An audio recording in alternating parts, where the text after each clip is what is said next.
యెహోవా కృపగలవాడు. విలాపవాక్యములు 3వ అధ్యాయము 22వ వచనం.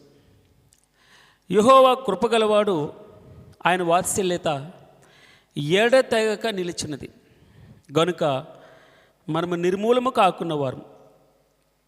ప్రభువా, అనుదినము నూతనముగా ఆయనకు వాత్సల్యత పుట్టుచున్నది. నీవు ఎంతైనా నమ్మదగినవాడు, నువ్వెంతైనా నమ్మదగినవాడు. యెహోవా నా భాగమని నేను అనుకొనిచున్నాను. యెహోవా నా భాగమని నేను అనుకొనిచున్నాను. ఆయన యందు నేను నమ్మిక ఉంచి ఉన్నాను. ఆయన యందు నేను నమ్మిక ఉంచి ఉన్నాను. తన్ను ఆశ్రయించి వారి ఎడల యెహోవా దయాళుడు. తన్ను ఆశ్రయించి వారి ఎడల యెహోవా దయాళుడు. తన్ను వెదుకువారి ఎడల ఆయన దయచూపువాడు. నరుల ఆశ కలిగి యెహోవా అనుగ్రహించి రక్షణ కొరకు ఓపికతో కనిపెట్టుట మంచిది. చివరిగా అంటాడు, యవన కాలమున కాడి మోయుట నరునికి మేలు.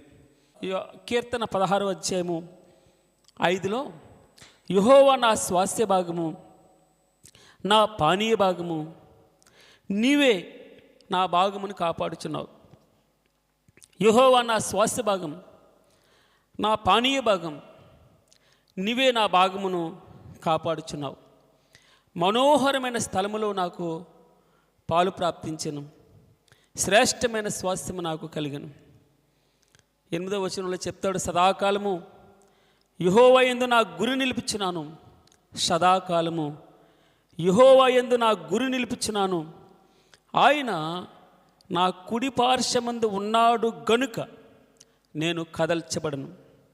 అందువలన నా హృదయం సంతోషించును, నా ఆత్మ హర్షించుచున్నది.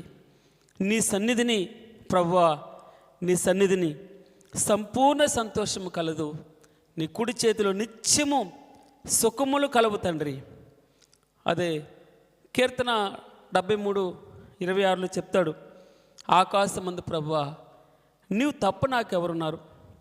నీవు నాకుండగా లోకంలోనిది ఏది నాకు అక్కర్లేదు ప్రభువా. నా శరీరం, నా హృదయం క్షీణించిపోయినను.